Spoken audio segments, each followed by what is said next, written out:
All right, let's talk about the five. Let's talk about the five. I'm gonna work my way up to all of the major points, but I want to make this a natural flow. So bear with me.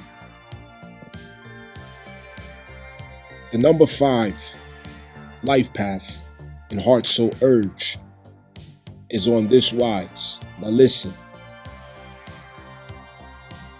The 5 is the expression of Jesus the Christ, who stood between the Gentiles and the Jews. Who stood between the Gentiles and the Jews in the city,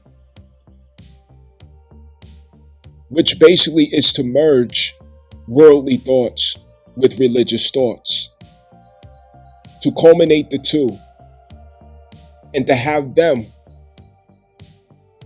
to submit to higher spiritual knowledge.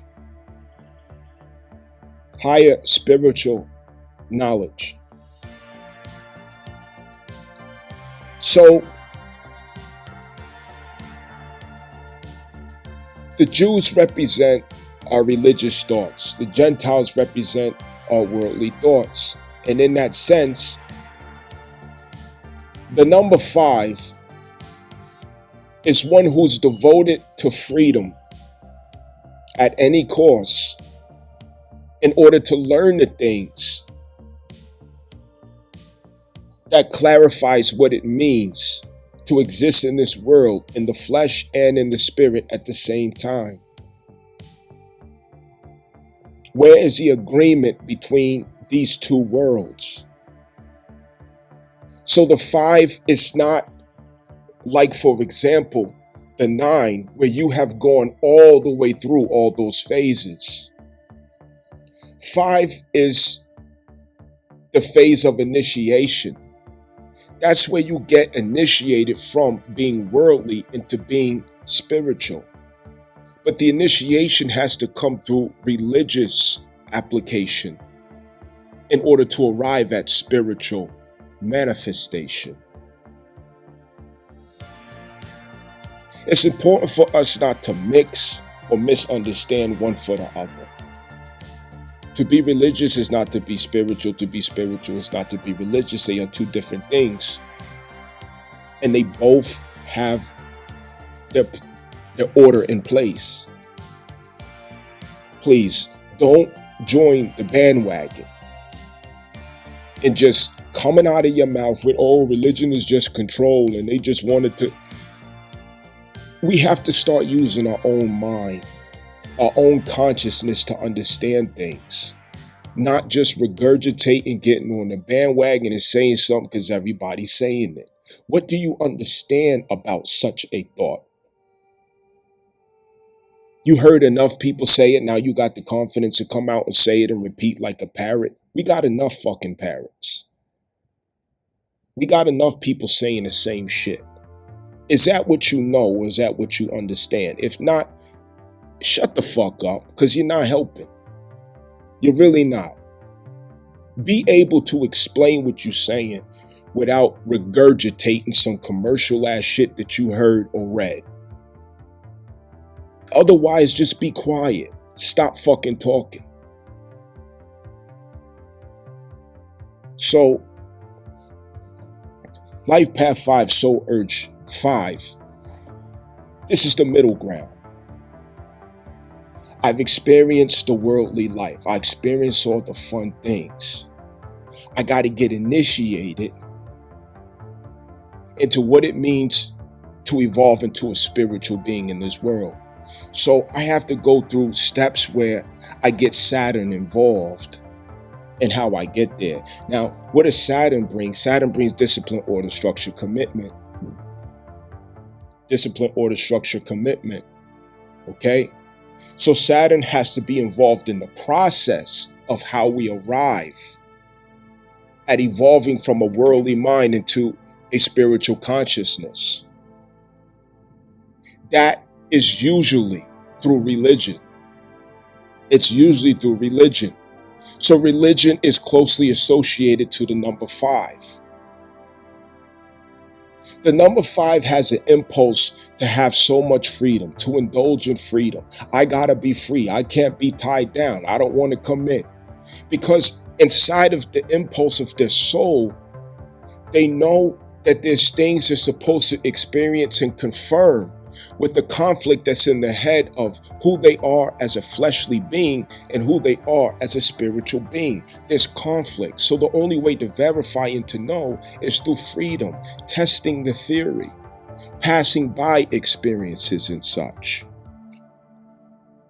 The Hierophant is known to speed up the healing process, accelerate healing process. That is unique to the Hierophant. There's a reason for that. Because through the inclination to the Sagittarius energy of the number 5, which is I must be free, I must have freedom, you're going to get hurt a lot. You're going to subject yourself to a lot of pain and regret. So you have to heal and recover very fast so that you can come to your conclusions and understand in hindsight what that experience meant. So the 5 lives many lifetimes in one. But each of those lifetimes is to arrive them at a better understanding of the comparative value between worldly living and spiritual living. What's the difference with the two? Where's the middle ground? Where do we negotiate at? Where do we compromise? How do I start to shed away the worldly, carnal aspects of myself into a higher evolved being? Where does this start at? You see, this is the 5. The one who is the 5, such as the HeartSoulUrge number 5, they are here to teach people how to get there. They're at that portal between the world and spiritual understanding. And they're the guide. So the ones who are looking to come out of the worldliness into a spiritual understanding, the 5 is who they meet. The 5 is who's placed in their life. The 5 is who shows up. The 5 is who they attract and manifest. Because the 5 says, oh, I know where you're trying to go. I've been there. Oh, I know where you're coming from. I've been there. Oh, I know what you're trying to say. I've been there. No matter what you say, the 5 can say, I've been there. And the 5 has to go to every place that you would go to so that they know how to guide you out of there and into your initiation. The 5 brings you to initiation. When you meet a 5 or 5 comes into your life, that means initiation is present. You're being initiated. That's what the 5 does. Now, the LifePath 5 means you need an initiation from the world into spirituality. If you are a 5, you are guiding people from the world into spirituality. That's how it works. You are Jesus who came to the Gentiles and the Jews, and you have to bring reconciliation between the Gentiles and the Jews. Now, what did Jesus represent? As a third person with the Gentiles and the Jews, he represented the Christ impulse. What is a Christ impulse? I don't need laws. You don't need rules. Why? Because it's written on my heart. And it's written on my heart. Why? Because look, I learned how to live in such a way is where I generate and quicken the soul. I quicken the spirit to where my conscience is clean and pure. Therefore, everything I do and say, it is the will of God. It is the hand of God, the extension of God. Not coming through the arrogance of what you know, all the books you got in your library, but through the humility of understanding that all of the life lessons that manifest to me, all of the things that I have to go through, strive through, survive, overcome, whichever else, God is guiding me. And I'm humble enough to accept that I have humility now. God, where do you want my steps to go? Getting yourself out the way, that's a lifetime of lessons to arrive at such an attitude and consciousness. Don't think that the books in your library arrives you there, because it doesn't. Knowledge and wisdom are two different things. Christ's impulse is the wisdom of God, not the knowledge of God. Do not conflate the two. The number 5 deals with knowledge, not necessarily wisdom. It introduces to the pathways that arrives you at the wisdom, but through knowledge. They're not the same. The number 5 is the one who read the book by this person and by that person. Oh, I got a book for you. The number 5 is the one who has a big ass library of this book and this teacher and this scholar and this author and so on. These are necessary steps. You see, I'm 41 years old and I had my number 5 phase of my life, which I'm not a LifePath 5. Okay, I'm a 9, and Heart Desire 1. So, however, I had a 5 phase in my teenage years where I had libraries of books. I was brought up by the Nation of Islam, 5 percenters, Gods and Earths, Zulu Nation, you understand? Nuwapians too, Ifa, spiritual tradition, you understand? Ancient Kemetic tradition, you name it. Then through the folds of traditional Islamic practices, different schools of thought such as Hanbali, Salafi, right? The Moors. I've been through all these different schools of thought as a 9. However, I've experienced having libraries of books, a sea of information, and taught by personally taught by scholars, eating from the same plate. But that was a phase of knowledge, not wisdom. And in this generation right here, the folly is that since the Obama era, and I was there when it happened, since the Obama era, we had a consciousness explosion where everybody started making it a trend, making it a fad to be knowledgeable in conscious things. But nobody understood that wisdom and application is a whole different world.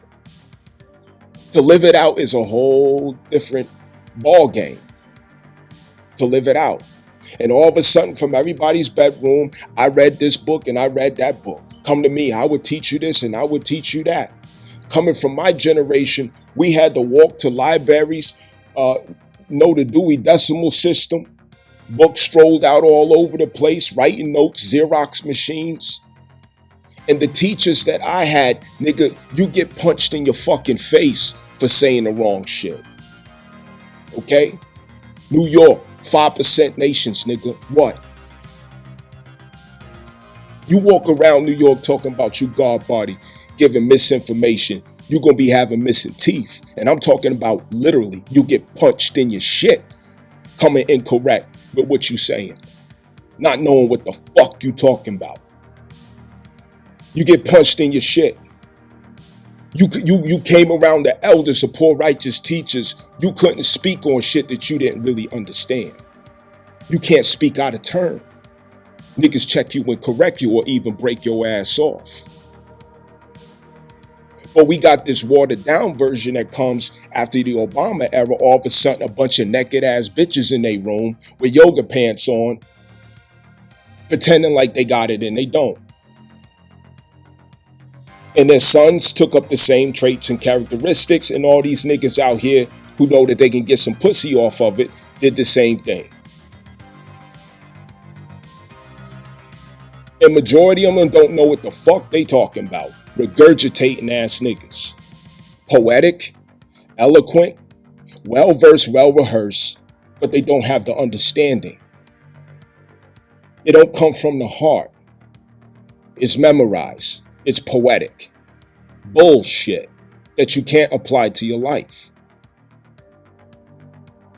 The number 5 comes to introduce you to the pathways of knowledge and religion that arrives you at that understanding, that wisdom. But it's a tragedy when you get stuck there. You can't get stuck in the number 5 energy. Our generation, as of current, has been getting stuck in the number 5 energy, which is the initiation to spirituality. Initiation. An initiation is a time period where your knowledge has to get tested through experience, examination of your character, development of the character that aligns with the knowledge. Without character, knowledge is futile. Without character, your knowledge means absolutely nothing. Character has to uphold and exemplify what you know, otherwise you don't really know. You just memorized. You just memorized. There's a difference. A lot of motherfuckers on bandwagons memorizing shit. But the character is what reveals what you really understand.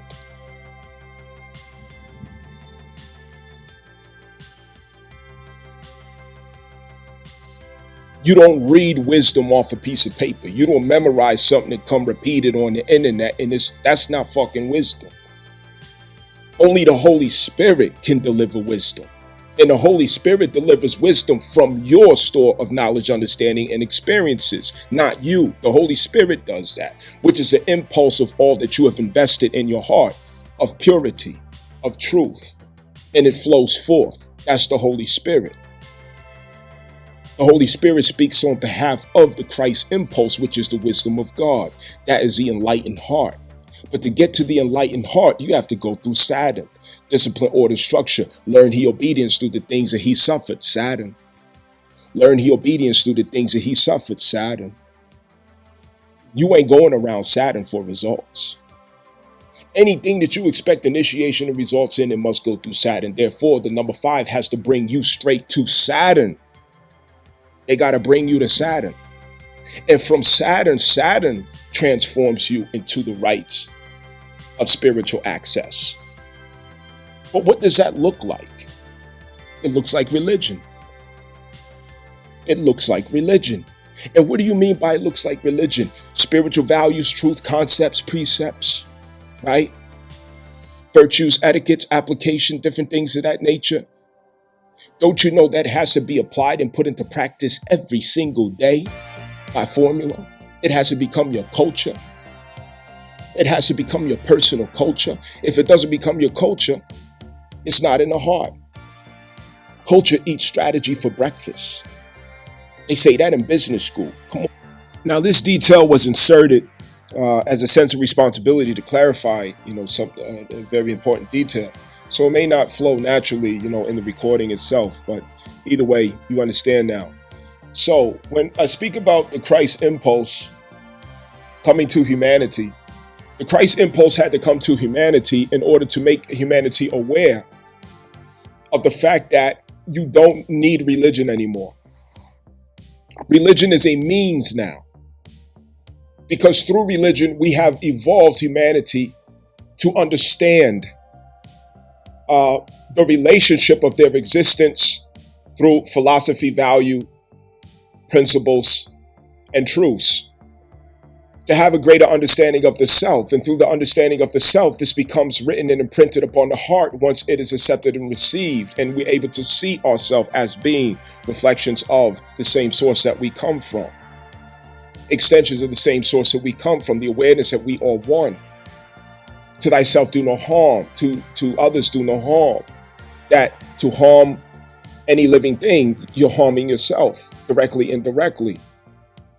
So religion was necessary for some people in this earth, not all. It was not necessary for all people. And what compensated for religion as it relates to the expression of what it accomplishes, which is Saturn, okay? All cultures had the Saturn aspect to arrive their spiritual development, which in essence is still religion. Saturn represents a cultural, social, societal agreement in this village, in this community, in this city, in this clan, that we are not going to do this and we are going to do that. That this is what good is and this is what bad is for us. That this harms us and this benefits us. That this is bad for your soul, or this is bad for your spirit, for your heart. This is bad for your karmic value. Right? Every people has had religion in that sense. Every people. Native Americans, indigenous people of all kinds of the earth have had it. Now, some people may have the misunderstanding of, Back in Africa, we had African spiritual tradition. We ain't have no religion. No, shut the fuck up. You don't know what you're talking about. It is religion because there's an agreement on the structure, infrastructure, order, the value of discipline that we all should commit to that determines whether or not we are trustworthy or whether or not we are in a certain place in the hierarchy within that agreement. It is religion. Okay? Now, we no longer are participating in religious practices when it becomes us. Because the point of the religious practice is to become. And once you have become, it's not necessary anymore because you're at the consciousness and understanding of love.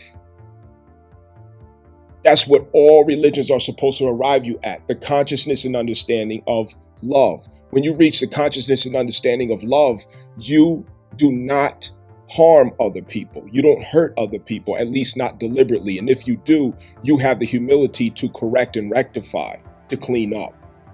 You become an instrument for universe. You become an agent for universe when your heart is set on love. Love is the highest frequency in heaven, which is why it burns at the first hierarchy of heaven with the seraphim. Understand that. And then after that is truth. You see? So the 5 is bringing you to that understanding.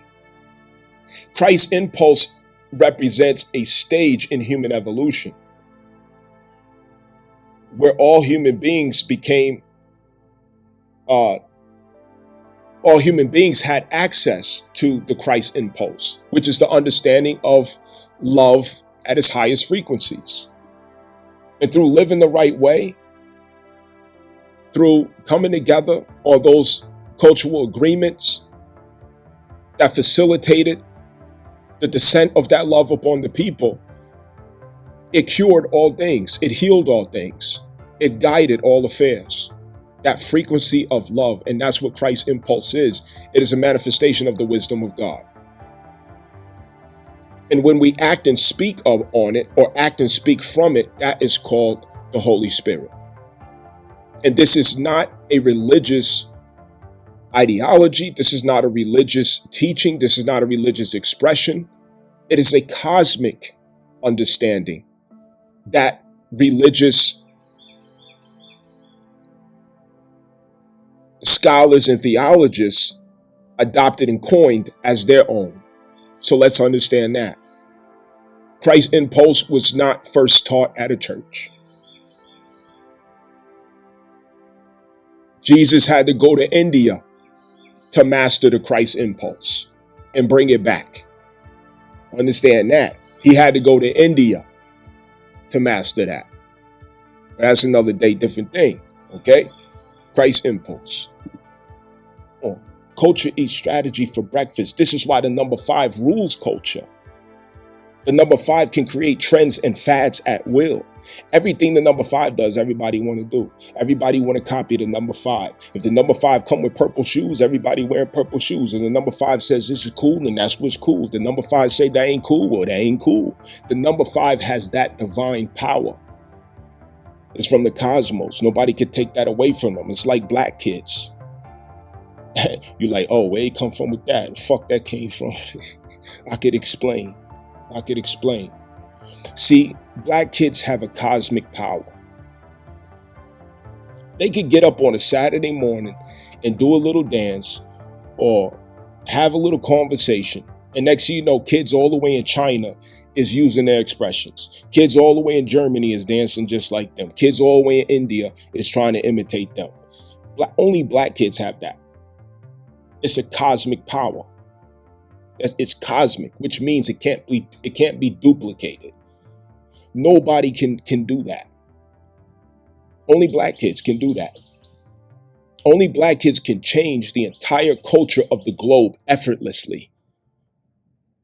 That's the number 5. And it doesn't matter if you're white, black, Asian, Chinese, Japanese, whatever you are, okay? If you're number 5, you have this cosmic power that's just like black kids. Whatever you say and do, everybody copy it. It becomes a trend, a fad, the culture, all right?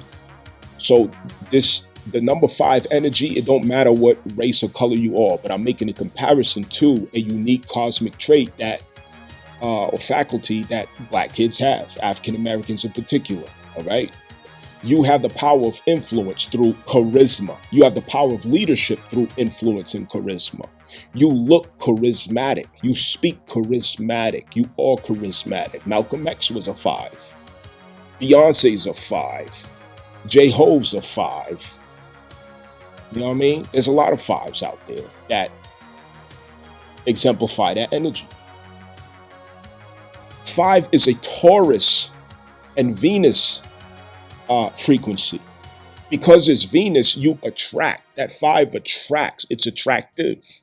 Anything that deals with Venus is attractive. It pulls things to it. It calls things to it. It's it's like a magnet. So no matter where you go, you sit in a crowd, people are going to be drawn to you. They're going to spot you. You trying to hide? Nah, you can't hide. I see you. You just stand out. There's an aura and glow about you. Even if you're not physically attractive, you're still attractive because you're charismatic. You just have that charismatic energy. And I'm saying this because I'm keeping an honest conversation. All of us are not so attractive in the traditional sense, but yet we can still be attractive in, our forces, and it overrides all of that. Please understand that. You know what I mean? Now, the 5 calls to culture, trends, and fads because there's a reason for that. It's not to exploit it for yourself. And the 5 starts out exploiting that for themselves. And when they exploit it for themselves through the urge and impulse for freedom, which is a Sagittarius impulse that they have as well, okay, it leads to crisis, it leads to regrets, it leads to problems, trouble, confusion.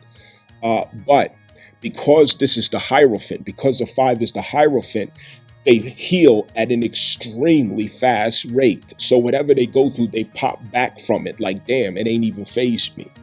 It's water off a duck's back. So what ends up happening is self-correction takes place extremely fast, and the conclusion leads to insightful intelligence.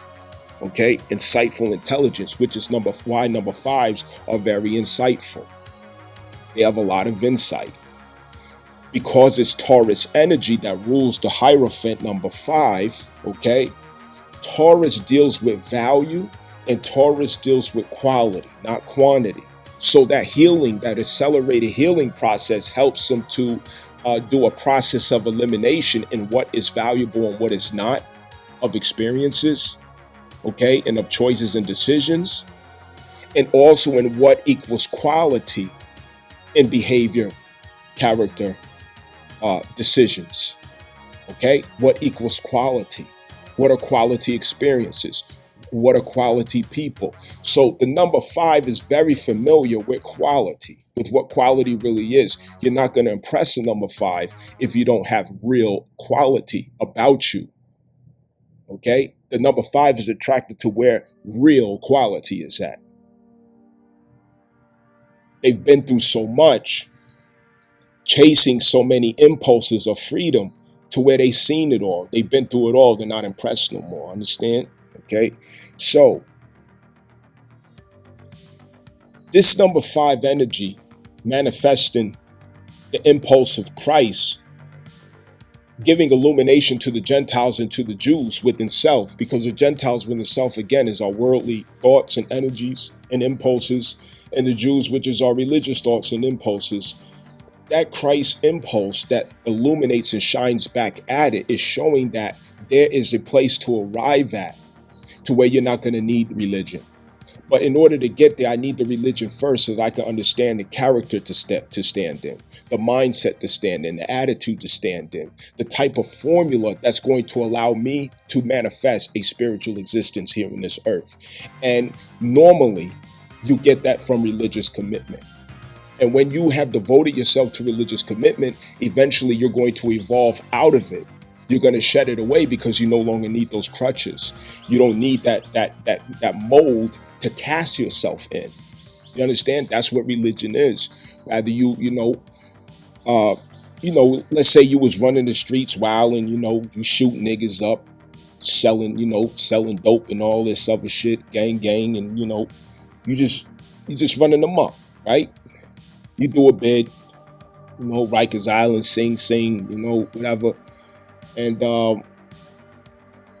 you headed upstate, and now you Muslim, okay? You become a Muslim, and in becoming a Muslim, the discipline, order, and structure that's required in that religion, it gives you a frame, a pattern, an algorithm, okay, to reform and reshape your character, your image through it. And in doing so, you learn things about yourself. I learned something through fasting. I learned something through camaraderie of people who are also Muslims. I learned things by reading the Quran. I learned things by praying 5 times daily. I learned things about myself, and I learned things about life. So all these things that you're learning through institution or discipline of Saturn, okay, which can manifest through any religion, Saturn, okay, you learn things about your strength, about your authority, and you learn things about your consent. You learn things about your will. You learn things about your strength. You learn things about your character. You learn 10th house matters about yourself. How to receive duty and responsibility, 10th house. How to form a new character, midheaven. You understand? You learn things about yourself. So in learning things about yourself, you arrive at the understanding to where you can trust yourself. How? Okay? Those religious practices reveal your authority and consent. Because when you have a religion to refer back to, there's certain things that you're not supposed to do if you're really a Muslim. All right? Are you supposed to be fornicating if you're a Muslim? Nope. Are you supposed to be getting high if you're a Muslim? Nope.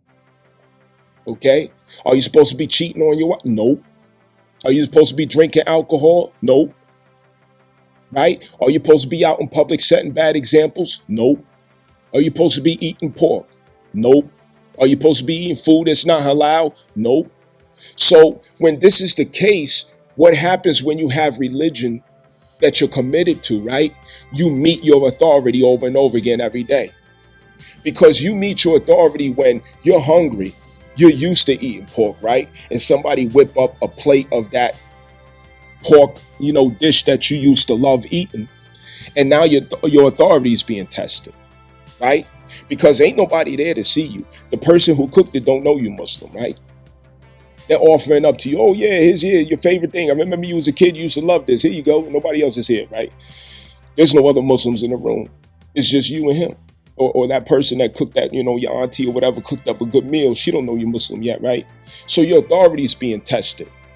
Now, remember, freedom, number 5, freedom. See the correlation? Your freedom is there. But your authority is there with the freedom. Anywhere your freedom goes, your authority goes too.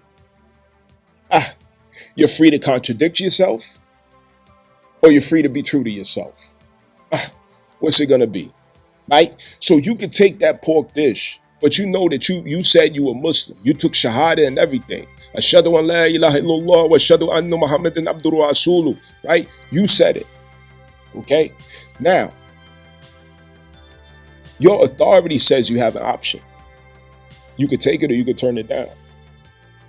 Your consent is wherever your authority is at. And your authority is wherever your consent is at. You have power and consent. So now this situation forces you to examine your strength through your authority and consent. How strong are you?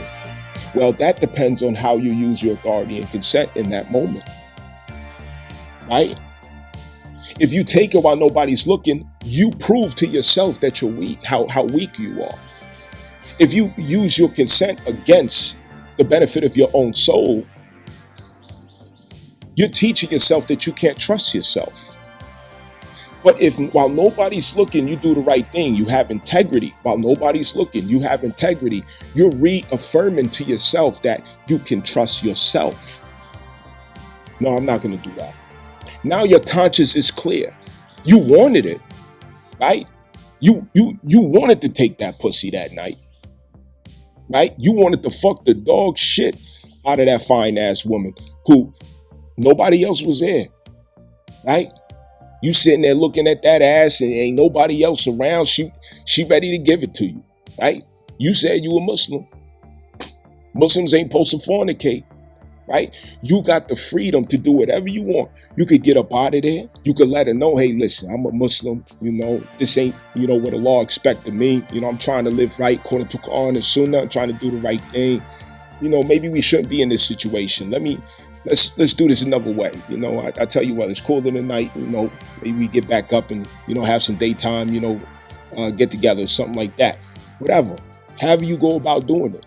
But in that moment, you have authority over yourself and you have consent with your authority. Yes, you do. And if you blow it, you're going to reinforce to yourself, rather or not, you can trust yourself. And that has everything to do with how you relate to quote unquote freedom. Okay. Now, if you abuse it and you contradict yourself, right? By taking that pork, by fucking the shit out of that girl, you know you a Muslim, right? By stealing, doing drugs, selling drugs, right? You do these things. You keep reinforcing to yourself that you can't be trusted. You can't trust yourself. You also reinforce to yourself that you are weak and you don't give a fight back against your weakness. You don't fight it. You just give in. You're showing yourself that you lack integrity. You're showing yourself that you lack character. Right? This is all being reinforced itself. Now, mind you, I didn't even bring another person into the picture yet to talk about. Who? I'm talking about first person self, the I. Right? This is where it all starts at. So how do we get so far in our conversations of, oh, he made me do it, she made me do it. No, he wronged me, she wronged. How? We're skipping over many steps that arrives at our personal power. And it starts right here. But rather or not, you could trust yourself or not when nobody's looking to do the right thing, to be who you say you are. So religion causes you to have to confront your own authority, consent, which equals your strength. When you don't have religion, when nobody says what you can or can't do and there's no rules and nothing, like you just willy-nilly going off your own impulses and you lying to yourself, running around here telling everybody, oh, I know right from wrong. I know what's good for me and what's not. You a lying son of a bitch. You a lying son of a bitch. And that's the fucking problem out here. It's up to you. Nobody could judge you because you didn't say you was a Muslim. You didn't say you was a Christian. Right? You didn't say you was a Nuwapian. You didn't say you was a 5%. You never said that. Oh, I'm just spiritual. What the fuck that mean? What does that mean? Right? Oh, it's all up to your imagination. Oh, how convenient. How convenient. You are trying to exploit your freedom.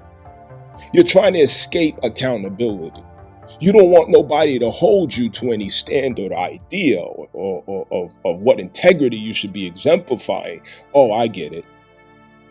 When we going to be honest with ourselves? When we going to be honest with ourselves? Right? And yeah, some of my ego is talking because guess what? The truth is I'm talking to myself too. Understand? I'm talking to myself too. Never think that any time that I'm talking to y'all out there, really I'm talking to myself and I'm just sharing it with y'all. You know what I mean? That's the truth. All right. So that number 5, freedom has to meet with religion. And when freedom meets with religion, you come to know your strength. You come to know your authority. You come to know your power of consent.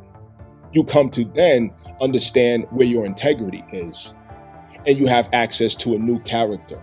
When you have access to a new character, you have access to a new life. Okay? And that is the only thing that brings you into a new life, because the person who meets the 5 or is the 5, you are leaving one life for the other.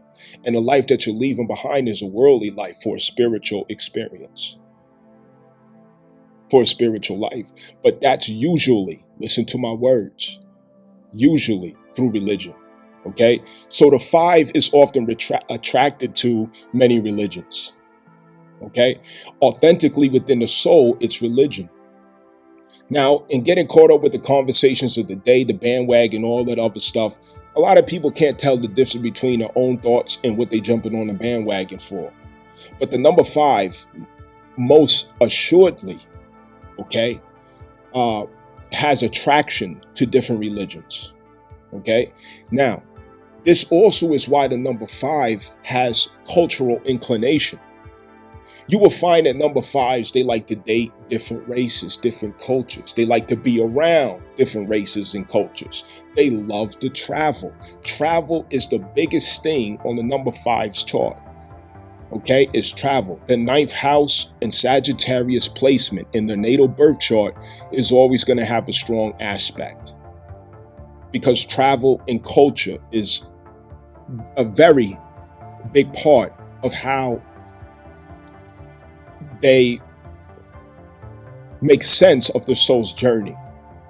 They have to smell different cultural foods in the air. They have to hear different languages. They have to see different religions and cultures doing the same thing. And what I mean by that is the Hindu, the Muslim, the Christian. It's the number 5 that sees the commonality between all of them. It's the number 5 that realizes, oh, we're doing the same thing, but in different ways. They are very tolerant of others. They're great examples of the tolerance that we should bring and the inclusion that we should bring for each other. The number 5. And through this, the number 5 comes to realize spiritual essence. Let's talk about that. Let's talk about that. Now notice, I'm not going to use no fancy words without, making it plain. Let's stop doing that shit, man. Niggas want to use fancy words because it gets some attention and some fucking likes. You know what I mean? But do you understand what the fuck you saying? But anyway, what I mean by essence is, let's say, Fairfax, Virginia, Queens, New York, Miami, Florida, Chicago, I want to say Atlanta, Georgia too. Places like this, you get to see different religions, cultures, and customs come together in the melting pot, right? Now,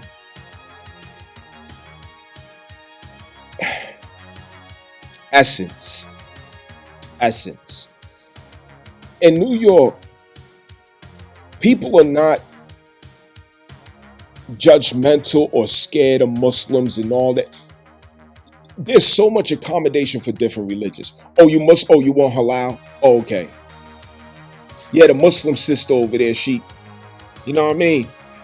When you come to the deep south,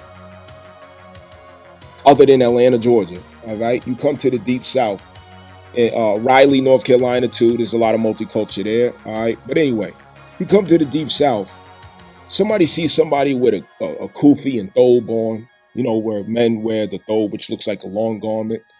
The women wear, say, a niqab or a hijab. People getting all nervous and shit, walking on the other side of the sidewalk, face turning red. But you go in multicultural settings, ain't nobody looking twice. It's like, okay, that's their thing. That's their religion. That's their culture, And nobody's feeling like, oh, they're terrorists because, no. Come on, man. When you're in, that's what I appreciate about multicultural melting pots, is that there's a tolerance and understanding that transcends the physical image. The 5 understands what transcends the physical image, right? So it's kind of like that kid who grew up in schools where there were a lot of different races and religions. And they understand that we all are exactly the same, but in different ways. The Muslim worships God this way, the Christian worships God that way, the Hindi, they worship another way. But guess what? When you break all of that down and you get down to the bitter bones of it, we all are doing the exact same thing. And we want the same things. The 5 gets past the fear of the unknown. so quickly because the 5 is darting for the new experience through Sagittarius. Sagittarius is the spreading fire, just as Leo is a consistent flame, just as Aries is the explosive, impactful fire. You understand? The initiating fire. Now, the spreading fire, Sagittarius has them to always test their curiosities for things. Oh, why do Muslims do that? Okay, why y'all wear that? Oh, so why do y'all go to Juma? You know, in the Hindi. Okay, well, what is this special day? Well, why do you put that dot in your head? You know, what is this? What is that? The 5 is always curious. So in answering all these questions, the fear is dispelling. The more questions you answer, the more knowledge they get, the more fear that just dispels and goes away. You will find that 5s are very bold, very courageous in new experiences because they know that it's just a matter of me answering the question before my nervousness goes away. They don't let fear lead them. They let curiosity lead them. Forever young. Forever young. They don't let fear lead them, they let curiosity lead them. And this is why the 5 knows so much about so many different things to where they're so inclusive. If you want to make a 5 unhappy, put them around just black and white people. Oh, that's so boring. Oh, that I'm just gonna die. I need culture. I'm sorry. They need to smell different foods in the atmosphere, languages, religions, and cultures. They got to be in different environments. They have to have access to different ways of traveling. Always on the go. Fill up that passport. You know what I mean? They gotta go, go, go. 5s are so charismatic because they have to attract people. Now, why does a 5 have to be charismatic? First of all, Venus energy makes them attractive and charismatic. Taurus makes them trustworthy. That is the charisma. Because it's one thing to be attractive, but it's another thing to be charismatic. That's through Taurus, the charisma. Because Taurus attracts the trust of others to them. Other people trust them. So it's like they could be at Best Buy, to get a product. They're shopping. And for some reason, people keep coming up to them like, yo, hey, where the laptops at? Are these on sale today? And they looking like, yo, hold on, I don't even work here. Wherever a 5 goes, for some reason, people think they work there. Because the 5 has an aura about themselves that says, I can guide you. I can show you. I know where your next step is at. I can help you. I know what you need. That's what the 5 looks like. So people look at them like, oh, that's our tour guide. That's our lead. That's a person who's going to show us the next step. People love to surround the 5 and crowd. Very attractive people.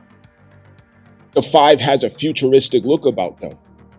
Now, I've noticed personally that most number 5s are athletic, slender, and bow-legged. Athletic, slender, and bow-legged. Why? I don't know. I love to learn. Athletic, slender, and bow-legged. Okay? 9 out of 10 times if somebody's bow-legged, there's a 5. And it's usually the HeartSoulUrge number that's the 5 of the bow-legged. I don't know what it is about that shit. Male and female. Their legs look like Samity Sam. Shit crazy. And the number 5, let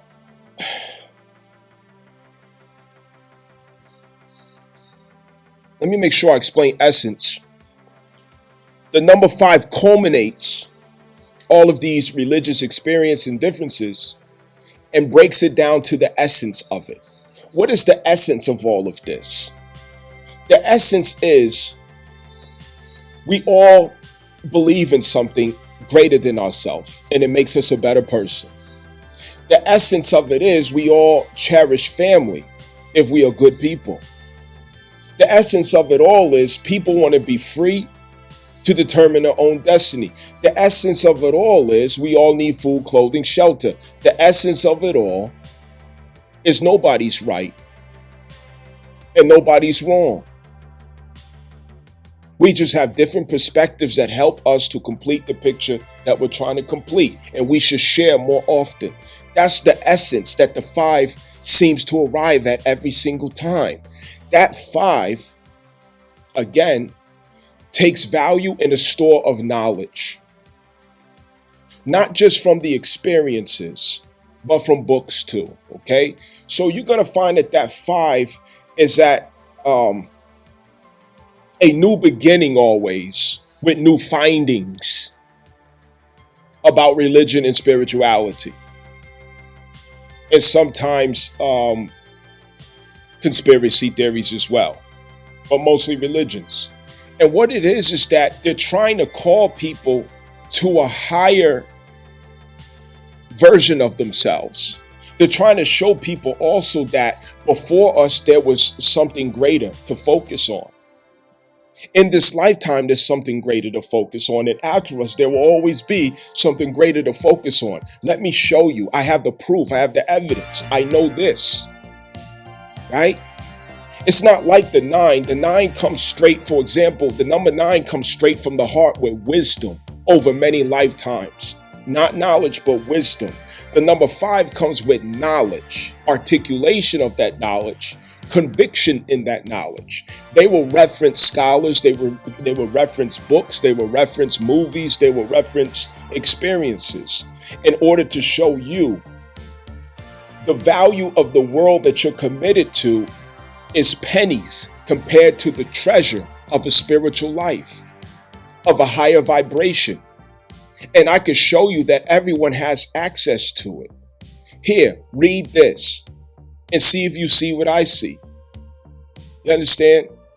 That 5 is the Pope that gives them all initiation, the priest or priestess that gives them initiation into a new life, a new way of living, a new way of seeing the world, a new way of seeing people, a new way of seeing themselves.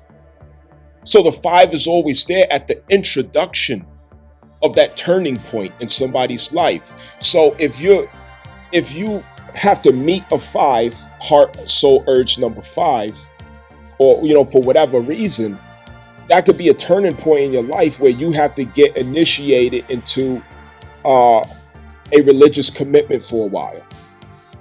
Now, when I say religious commitment, I'm not only talking about religions that have already been established. What I mean is making formula of a spiritual understanding until it becomes your character.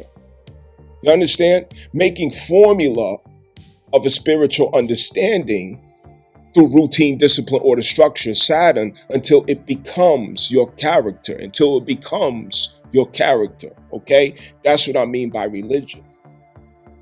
And that number 5 brings you to that practice, not to the spiritual anointing itself, not to the transformational spiritual number 9 hermit card. No, that's different. That's not the same thing. It brings you into the religious rites that you have to show commitment to. It brings you to a crisis in your life where you have to look at your freedom and look at your authority and make sure it's not a contradiction.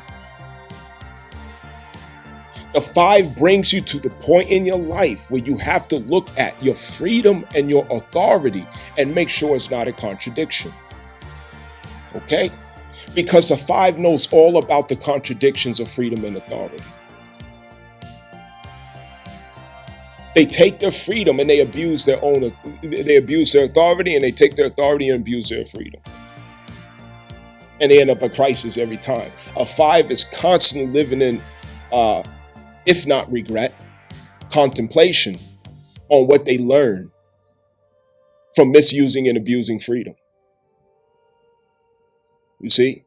And they become very wise about everything that has to do with freedom. Now, what do we know about freedom? Freedom is in polarity with institution. You see? Institution and freedom is a polarity. Institution gives you security. It gives you balance. It can give you strength too. Freedom can give you expansion, an experience of possibility, illumination, enlightenment, okay? all of that. But you can't have one without affecting the other. So the more stability and security that you want, you need institution for that. And that's why the number 5 brings you to religion. You have to borrow from your freedom to invest in institution. And when you invest in institution and you institutionalize your own character, what I mean by institutionalize your own character is you come to maturity in your character, okay? Where you practice authority over yourself, self-autonomy, self-government, having a conscience, having boundaries that you yourself honor for yourself, okay? Now you have become an institution in and of yourself. Now you can afford greater freedom. You see how that works? So if freedom is more important to you, then you will have less stability in your life and less security in your life. If security and stability is more important than you, then you will have less freedom in your life. That's just the way it works. You will not have both in excess. You will have one or the other in excess. You will have one at the expense of the other because they are polarities. Understand that. Freedom and institution. So the number 5 deals with the axis of freedom and institution. In humanity, there are people who are tired of hurting themselves with their freedom. So they have to go through the number 5 in soul contract to understand that it's time to institutionalize the inner self, the character of self. And we institutionalize that to religious precepts or concepts, theologies, ideology. Okay? And it doesn't mean that it has to be, in particular, Abrahamic religion, of course. Again, now that I know this spiritual thing or value to be the truth, let my character reflect that I understand that. That is institution. When the character reflects what you understand, you are an institution of yourself. So does your character reflect what you understand? Does your character show and prove what you know and understand to be true and right? Now you have institution in self. When you have institution in self, you have stability and security within self. Now you can afford greater freedom with less expense. You understand? So the number 5 goes through these different phases and takes you through these different phases. Now, if your heart soul urge number is number 5, you've already been through this. This is what you embody. This is what you exemplify. If your life path is 5, that means that you are coming from a worldliness about yourself and you need to institutionalize and ground. You need to come to the Hierophant. You need spiritual knowledge. And you need to demonstrate, show, and prove, and exemplify your understanding of that spiritual knowledge through your ways in action, through your character. That's what that means. Is your life path number 5? That means you got to stop being worldly. That means you need to sacrifice some of your freedom for institution, religious institution.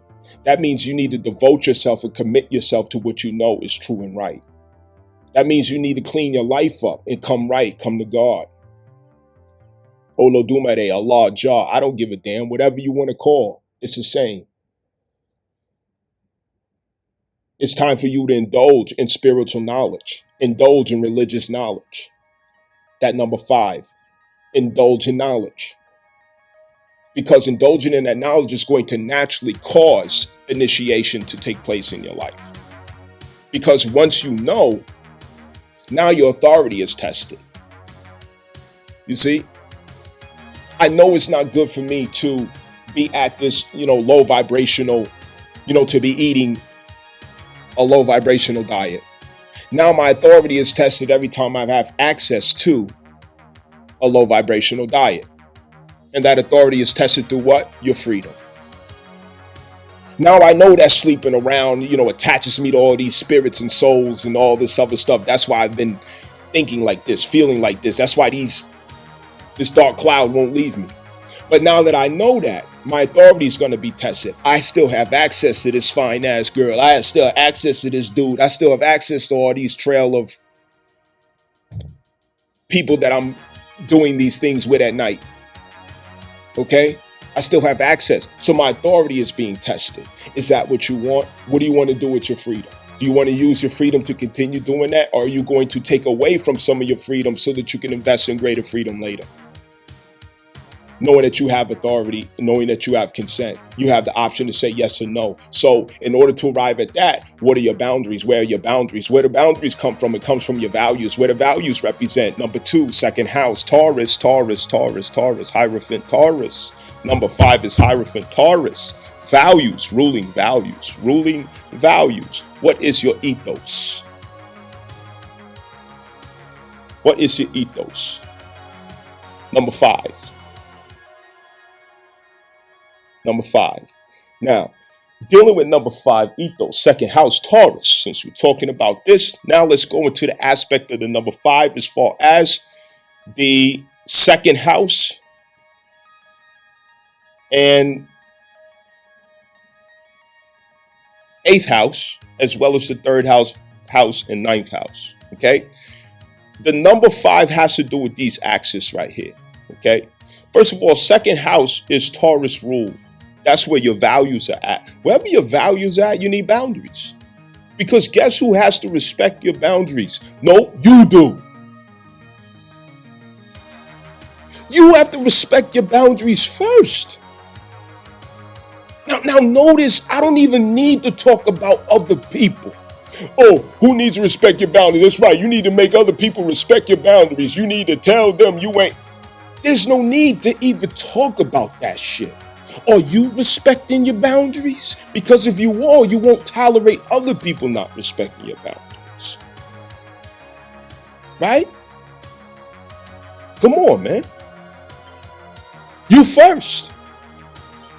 If you're somebody who really respects yourself, other people are going to not be able to resist, but to respect you. Do you even have any fucking boundaries? If you don't, it's because you don't have values. If you don't have values, it's because you don't have a philosophy to inform the values. Philosophy comes from the 9th house, your experiences, higher learning, who you are a student to, your father, religious precepts, philosophy, spirituality, Jupiter, Sagittarius, expansive consciousness through the higher consciousness, the higher self, authority of books. That's right, authorities of books, scholars, 9th house. Any of these things informs the 9th house, which informs the philosophy. Once you have the philosophy, now the 2nd house extracts that to form values, your value system. Okay? Wherever you have values, you have to protect it with boundaries. And you are the first motherfucker that need to respect it. You need to respect your boundaries first. What's your ethos? That's the question of Taurus. Ethos. What's your ethos? Understand that.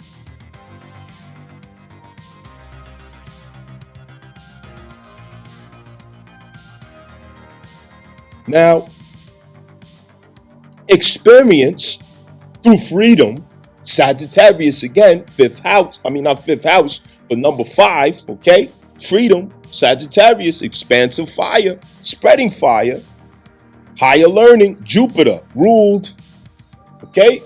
Come on. This is what informs 2nd house of values. That's what informs it. Now, what's the polarity of the 2nd house? It's the 8th house.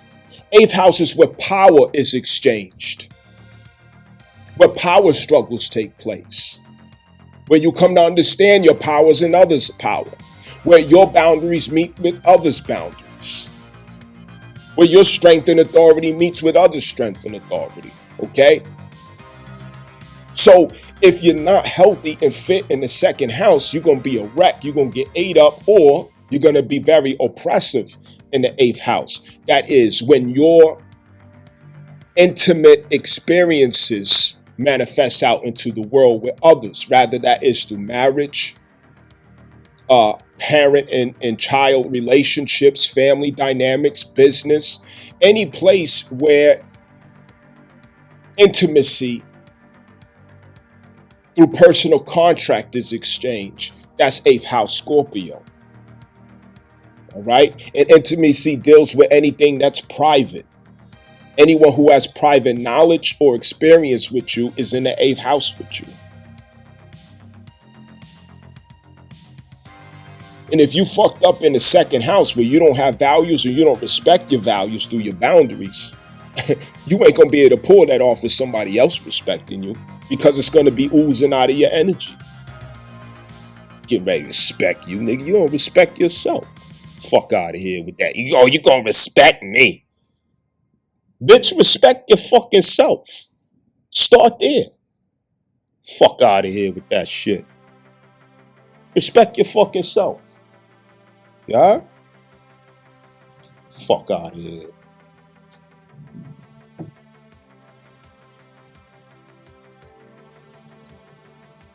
Freedom and authority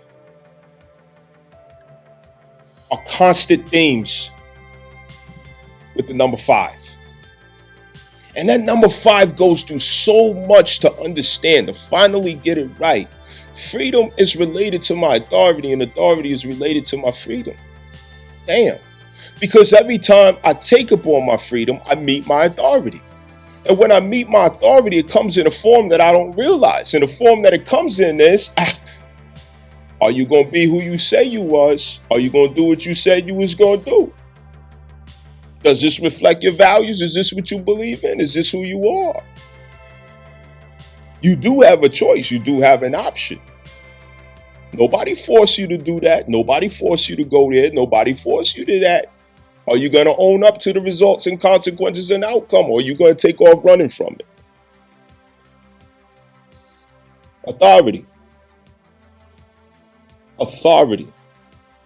Having authority is knowing that you have options, knowing that you have choices. It's that simple. The competence that goes behind it. Knowing what will happen if you do, knowing what will happen if you don't. You have authority. You also have consent.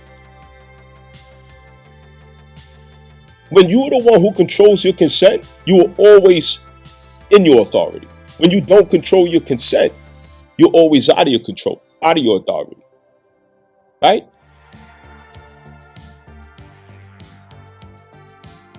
Did you consent to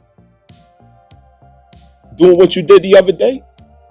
But then when the consequences come, you want to act like you didn't have authority in the matter. So now you're a victim. You can't be a victim when you have authority. You can't be a victim when you have consent and authority. No, you can't. There's no such thing. You're only victimized when you don't have authority and when you don't have consent. When your authority and consent is taken away, yeah, you possibly could be a victim. When something is beyond your power and control, you don't necessarily have consent.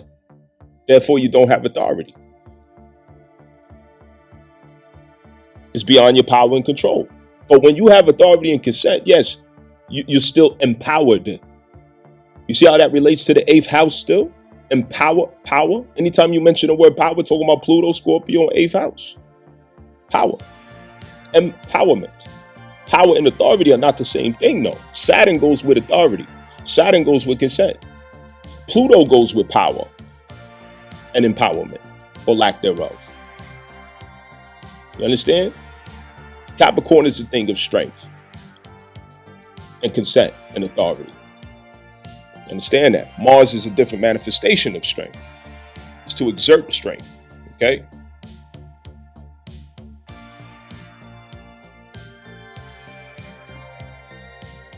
So number five.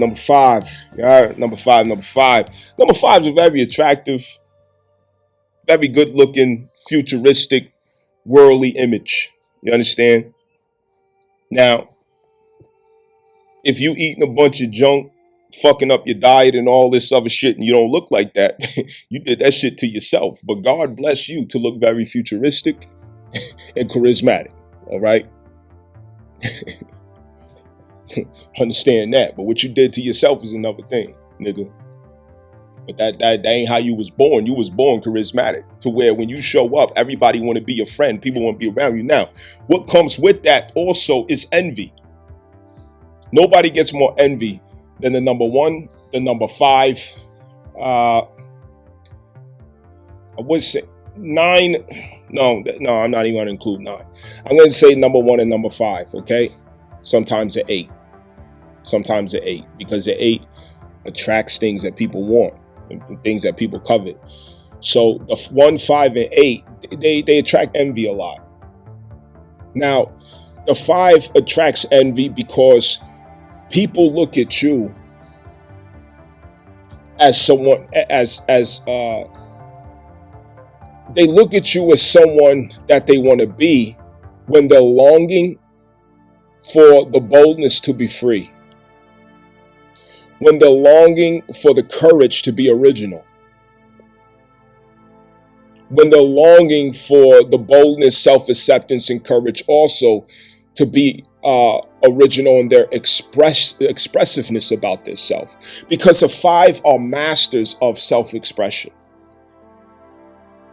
And the masters of self-expression simply because they stand in the spirit of freedom. When you stand in the spirit of freedom, you don't care if people approve of your style or not. You just do it because it gives you happiness to express the fact that you're aware of your freedom and how much freedom you got, which is infinite.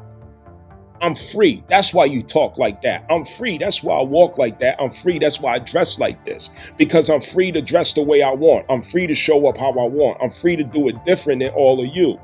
I don't want to be like y'all. I want to be different.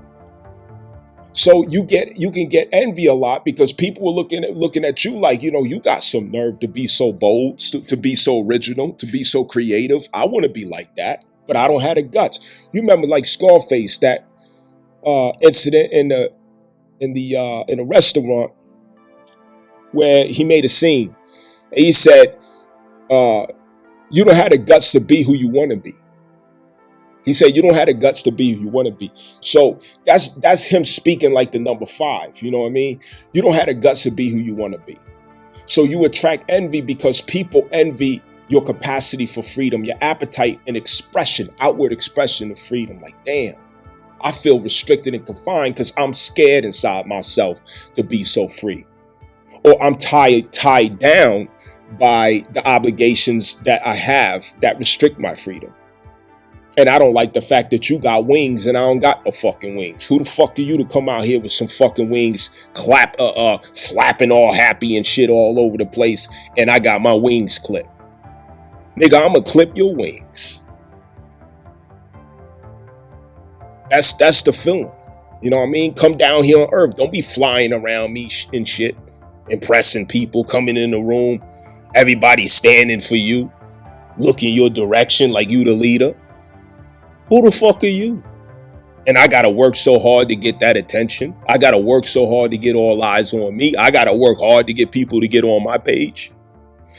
The number 5, they will either have a lot of freedom or have a lot of institution about themselves. When you have a lot of institution in yourself, you walk with a lot of authority. And people don't like that. They envy that too. So the number 5, which one are you? Are you the one with a lot of freedom or the one with a lot of institution? Because the one who has a lot of institution, they sacrifice their freedom so that they can have the authority of institution in themselves. When you have authority of institution inside yourself, you're very bold and confident with your leadership. You don't even have to tell people what to do. You just do something and they follow you and copy you because they see you have the ability to do the right thing when the right thing must be done. They see you got the strength to do that. Anything that shows authority shows strength. Anything that shows strength shows authority. Especially when you're aware of your power of consent. When you're aware of how free you are, you express your consent. You regain your freedom through expression of your consent, through protecting your consent, demanding that your consent remain available for yourself. Oh, I need you to do such and such. But you're aware that at your consent, you have the optional choice to do other than that. And you made that known. People don't like that. They don't like that you're so aware of your consent. You're so aware. You're hyper aware of the fact that you have options, of the fact that you have a choice in the matter. People really don't like you at work. You show up to work and you act like you run the fucking place. Not that you're there to tell people what to do, but you move through there as if you're a free agent. Yeah, we working over today. No, y'all working over today. I'm not working over today. yeah, they said, man, we got to work the weekend, man. Shit, enjoy it. I got a flight. I'm booking a flight. Y'all niggas enjoy that shit. I'm getting the fuck on. I'll see y'all on Monday. You know what I mean? The 5 is aware of the options in relationships. Yeah, baby, you need to start doing this. You got to be very careful how you talk to number 5 in a relationship, because the number 5 is very sensitive about their autonomy. They're very sensitive about the freedom. They're very sensitive about their authority and their consent. Be very careful. Do not tell number 5 what they is and ain't gonna do. No, the fuck they not. We learn to regain our godly authority and autonomy through the number 5's exemplified characteristics and behaviors. Yes, they set an example. That's how we supposed to be fucking moving, nigga. Fuck is you talking about? You tell a number 5 what they is and ain't gonna do. They will die before you enslave them.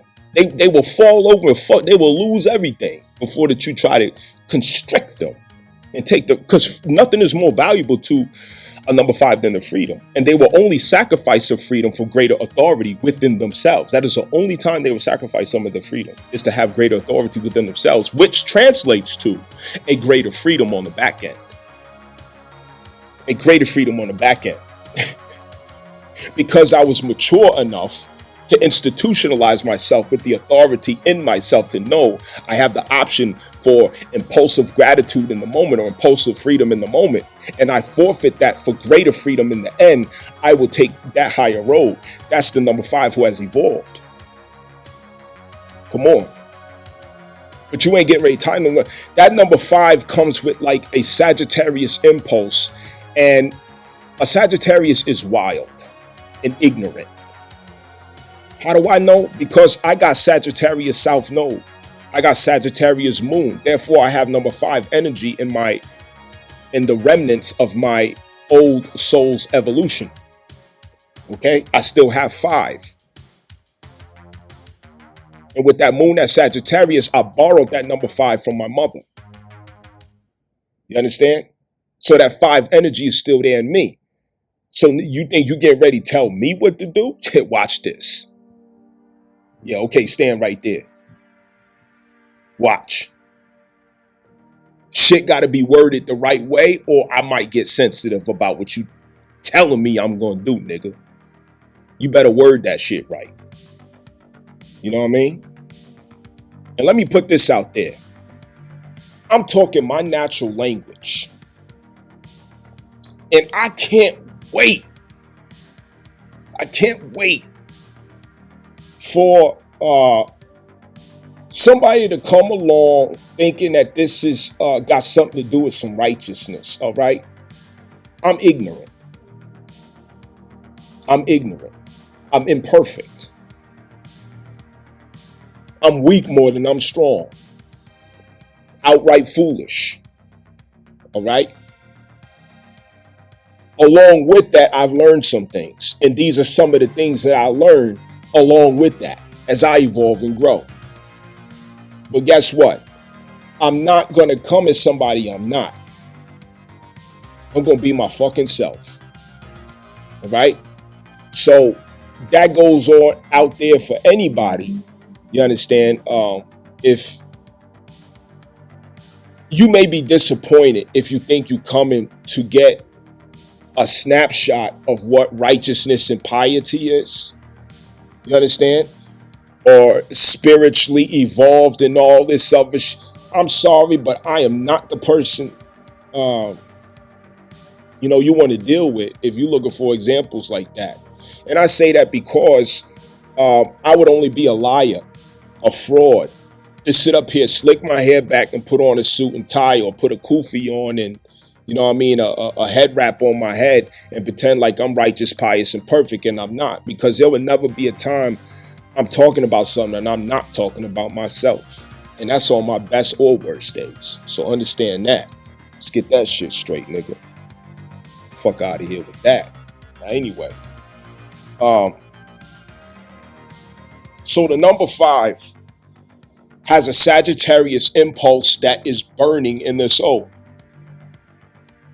Sagittarius will fall over and die before you take their freedom, okay? That would be the last word you ever heard was, I'm not getting ready to, and after that, your light's going out. You know what I mean? That number 5 in relationships, the number 5 is hell-bent on making it clear to you that you're not going to be telling me what to do. You're not going to control me. You're not going to tie me down. You're not going to place limitations on my identity. You're not going to place limitations on how I go about doing things, what I get to experience. I am free. And really, when we think about it, that's the best way to love someone or to receive somebody's love. And I'll show you how. The reason is because when somebody's not free, you don't get to experience their love. You experience their compliance. When somebody is free and they choose, they're there because they choose to be. They smile at you because they choose to. They say something good to you because that's what they want to say. It's because it's how they really feel. You get the most authentic version of that person, and real love shows up. Not some false, fake, phony shit. And this is why the relationship dynamics of males and females had to go through what it went through since the Obama era, up to 11 years, okay? With the South Node Libra bringing out the test and trial of the female for the enlightenment of the male and the female, okay? This had to happen because before all of this, we had wives through Virgo, and now we get wives through Scorpio, okay? Ain't nobody want to marry, females right now because, it's hard to arrive at the understanding of what's taking place. And right now, females look all screwed up, okay? In their character, it looks terrible, like they just have a big mess going on with themselves. But I promise that at the end, on the other side of this, there's a victory for males and females, for men and women. It's a victory because what's happening is, instead of having wives through Virgo, we're going to have wives through Scorpion. What I mean by that is you're going to get the power of the woman involved into your life instead of just a submission and compliance of the woman involved in your life. Because when she's there because she's scared of you or because of scarce resources, she has to out of necessity. You might be the breadwinner back in the day. You understand? Back in the day, it used to be like that.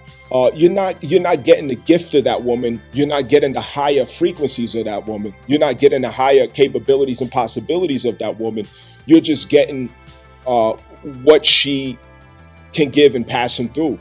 And even in her doing so, she pulls off miracles, okay? Just imagine how much more so if she's there because she wants to be there in real love, because that's she's with you because she wants to be with you, and she's there because she doesn't want to be any other place. That's a powerful thing. And when you get the gifts of that woman involved into your life, you have the universe at your disposal as a man. But the moment you try to control her, you try to entrap her, you try to understand, you try to restrict her identity or different things of that nature, you are attempting to put the chaotic principle of the universe into a jar. You cannot put the chaotic principle of the universe into a jar. The chaotic principle of the universe has to break down order so that new order can come about to keep up with evolution. So her personality and spirit as a chaotic principle, it comes into your life to not only test your current knowledge, wisdom, and character, but it expands your current knowledge, wisdom, and character through her chaos, which gives you deeper insight into the source of the resources that you form order to, which makes you an infinite man through her. You understand? So there's a lot that goes to that. There's a lot that goes with that. That's to be understood. But You want a woman in her freedom, not a fucking prisoner in your goddamn basement. Shit. That you know what I mean? You're not getting nothing out of that. You know, what do you get out of, thinking of freedom? You know, imagine you take, and this is no comparison of a woman to a horse, please, and I, please forgive me if it sounds like I'm making this comparison. But the best symbol I can think of with freedom is a horse. You understand? And chaos is a horse as well. And bringing beauty, freedom, and chaos together, the only symbol I can think of is a horse. If you could think of a better symbol, put it down in the comments. I'd love to see it. But the horse, imagine you take a horse and you're restricted to a small little cooped up ass stable, right? Versus having the opportunity to experience that horse in a large ranch that's just several acres, spread out. Which would you rather experience that horse in? Right? So we're coming from a stage in our history as males and females in society where we men used to restrict that horse to that small stable, and we don't even know what she's capable of anymore. We don't know her capacity. We don't know the expansive opportunity that's in her cosmic forces. All right? Now I'm limiting the poetic language I'm using because I can't stand that shit. I hate when niggas get up here with the fucking conscious talk. All right? I don't like conscious talk. I don't like the fucking conscious community. So anytime I use a similar language, I got to come back and, reiterate. Because I don't talk to me in no fucking poetry. Make sure you know what the fuck you talking about. You know what I mean? But anyway, if you have that horse restricted to a little ass yard versus a big ass ranch, if you bring that same horse, that horse in that little yard, it's gonna be depressed, it's gonna be sick, it's gonna be bored, cooped up. You're not gonna get to see it play. It's so many ways you don't get to experience that horse to where you really don't know what a horse is. But through the South Node Libra, even though females is acting a damn donkey, females is acting straight retarded right now. All right, they showing they ass. Females are a wreck right now. Okay, everybody sees it, and there's nobody who can deny that females is in a crisis with their character, with themselves. But what would you do if you never knew what freedom was? If you never knew what liberation was? The moment somebody let you out the gate, when you let that horse out the gate, it don't. First of all, it has to get over the point where it don't even know what freedom is. So the horse just sitting there looking at all the grass like, wow, that's nice. Okay, but do you know you can go over there? Really? I could go over there? Yeah, you're free. You can go over there.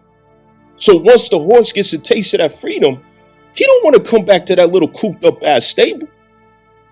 You know what I'm saying? I get all the fresh oat grass out here, like Kentucky oat grass, that beautiful bluegrass, whatever they call it. Yeah, it run in the fields, hair all in the air and all this other stuff. You know what I mean? This is how females are acting today. We got to understand, yes, I talk my shit about the South Node Libra, all right? I talk my shit, but I talk my shit within what I understand about the evolving process, okay, and where the fuck it's going. I'm going to be very honest about it too. I'm not going to say nothing because I want you to like me. Fuck that. I'd rather be disliked than liked because at least I know where we stand. You understand? So anyway, right now, women in society is like that horse that finally got out the stable. And we sit back on the sideline as men and we watching, wow, look at that horse run.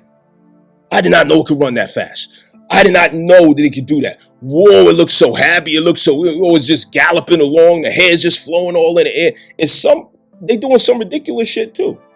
Wouldn't you do it too? You ever let a dog out of the cage and it go rolling in the grass, licking stuff and tongue lagging out?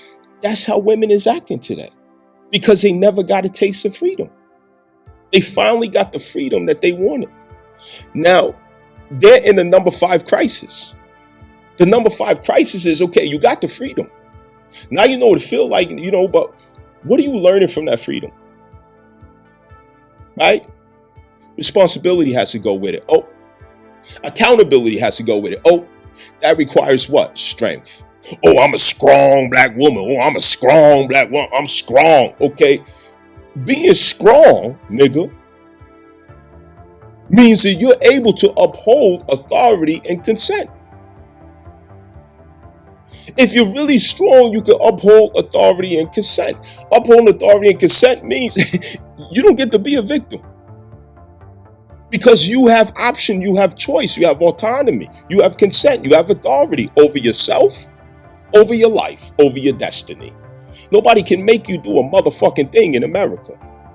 Nobody can make a woman do shit in America. So how the fuck you turn out a victim? How the fuck? In America, nigga? Can't nobody make a woman do shit in America. Not a motherfucking thing. In fact, bitches is above the law in America. They don't get same fucking consequence. Crazy. So they're at the number 5 crisis.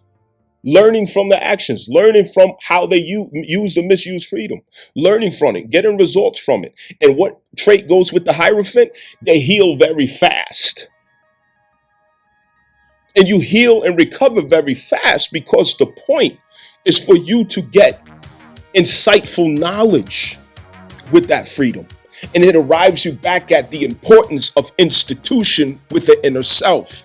An institution with the inner self comes back to Scorpio and Pluto, which is empowerment, through Saturn, which is authority and consent. Okay, taking ownership of your options and choices in life. Taking ownership of the fact that, yes, I do have freedom, but I'm free to choose my construction or destruction, my fortune or misfortune, harm or wellness for myself. So that means I need to find maturity. I need to find wisdom. I need to find a store of knowledge that keeps me well informed about how I'm using my freedom. Now women are coming to the point in their freedom where they're realizing the importance of the inner institution, which also looks like maturity. And maturity looks like being able to choose wellness over gratification. Wellness has a delay. Wellness doesn't always feel good. Wellness stands in between you and your desires, your impulses. Wellness can mean I have to process to the result. I have to wait for the outcome. Wellness may mean I don't get what I want, but I do get what I need. Wellness is for mature persons. It's maturity. Wellness is to step into love. Wellness is what takes you to love.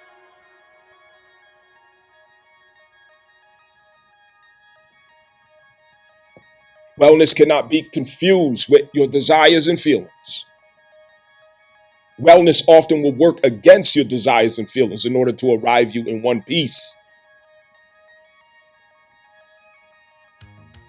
If it's not wellness, it wasn't love.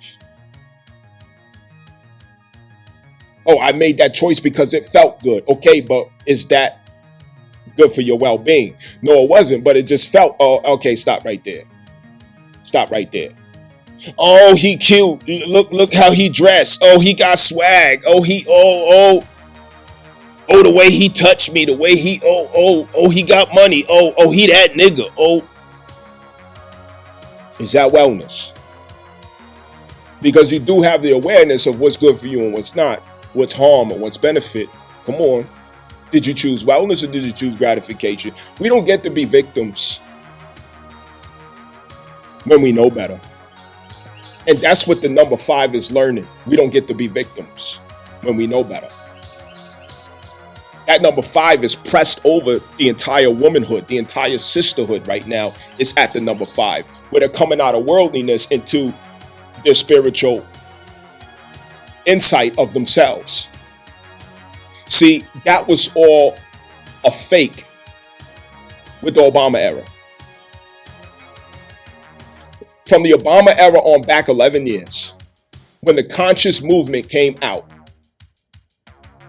It was a fake. It was a fraud. It was a cry for attention. When females started coming out with head wraps, candles, crystals, tarot cards, yoga pants, showing they pussy, ass, and nipples all over social media, flipping books, Dr. Sabi, oh, I'm a vegan now, eating rabbit food and shit. And they was doing it for fucking attention. Jumping on topics and talking points that was hot in the moment. Conspiracy theories. All this shit was for attention. But the true introduction or initiation of women into their spirithood, their priestess identity, is through the number 5. And through the number 5, you have to come to crisis with your own freedom first before that you get initiated into that. And when you come in crisis with your own freedom, knowledge has to be there to enlighten you to the authority and consent that you have. And authority and consent doesn't have to do with telling other people what you are and ain't going to do. It has to do with having the power to tell yourself what you are or not going to do at the times that it matters the most in order to manifest integrity. But these things are not being taught. It's not being explained.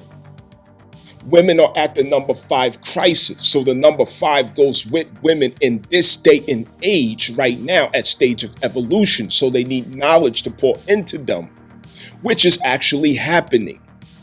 There's an abundance of knowledge for the past 11 years. Information, data overload.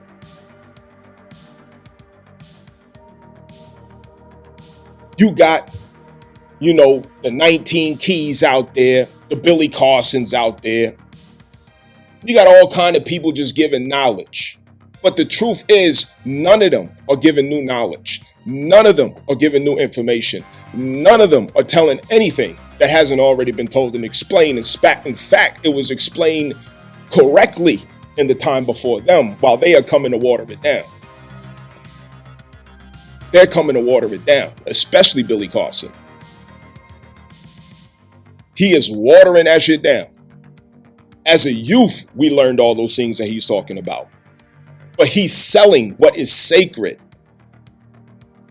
at this point. He's selling what is sacred. So the knowledge is there. Swipe and you know what you're looking for. Type it in, Google search. Knowledge is accessible to anyone. But the initiation takes place when you have to exemplify and demonstrate what you know and understand. When your character, your lifestyle, your life situation and circumstance, your relationships, your family, when it all can bear witness to that which you understand. That is when it shows and proves that you have authority with your knowledge, because the authority with your knowledge is the authority that works through your own life with yourself, freeing you from what binds you.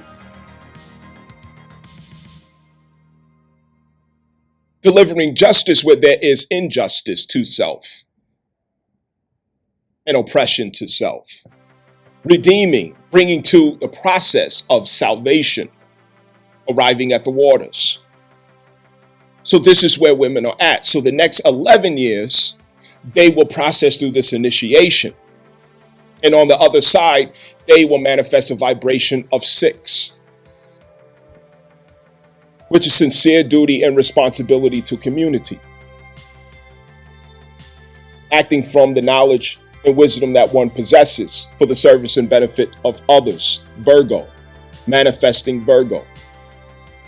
Understand that. And Virgo produces kings. Understand that. Virgo produces kings. Virgo delivers wellness and well-being. Virgo is what delivers the true frequencies of love. Understand that. Understand that.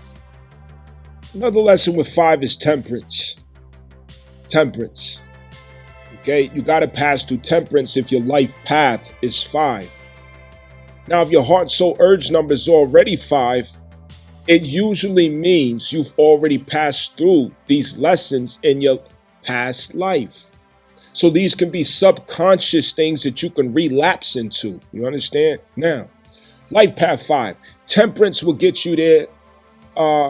It will get you there whole. Understand? Temperance. Now, because number 5 is a crisis with freedom and a victory through freedom, all right? It goes both directions. Temperance is highlighted because this is where we have to have the maturity to see where we are hurting ourselves with our freedom, where we're doing harm to ourselves with our freedom, where our freedom is not serving us, where we're not getting out of freedom what was intended, okay? And like I mentioned before, the modern woman has a crisis with freedom. Temperance is the next card for the modern woman. She needs the temperance card, which, yes, you have the freedom to do that, but do you have the personal empowerment and personal authority to see that it's not in your best interest to behave that way, to partake in this or partake in that, or to do this or that with your freedom, because it causes you regrets, it causes you injury, it causes you suffering, and it causes you to show up later on social media talking about you a victim of somebody. You don't have this, or you didn't do that, or you didn't get here, or you didn't get there because somebody else did it to you. Temperance. Temperance. Can you escape being a victim of yourself? Do you have the maturity to practice temperance? You understand? Just because you have access to it, don't mean that you indulge in it. Also, having the maturity to single down your options to a choice that's in your best interest. Yeah, you have access to all these different things, but the one thing that you know is good for you, you don't have the maturity to partake in it. You don't want to do that because it means restriction. It means limitation on your freedom. It means that you have to sacrifice some of your freedom in order to be well. It means a little less attention. You got a crisis with yourself, your insecurities. And so now you're trying to get it through doing things for attention. All of this stuff shows up in the water. When you don't practice temperance, you have a crisis with your water signs. You have a crisis with your water placements. In other words, you have a crisis with your access to salvation. You can't get the salvation because you can't get the temperance. Temperance gives you access, at least, to the initiation process that allows you to arrive at salvation. You can't get salvation started. So women in society need salvation in the next coming phase, but temperance has to start first for them to even gain access to that. Why are you dressing like that? You know what I mean? Why you talking like that? Why you acting like that? Why you got a wig on 365 days of the year? Why can't you take the makeup off? Why you got to have lashes and be like everybody else?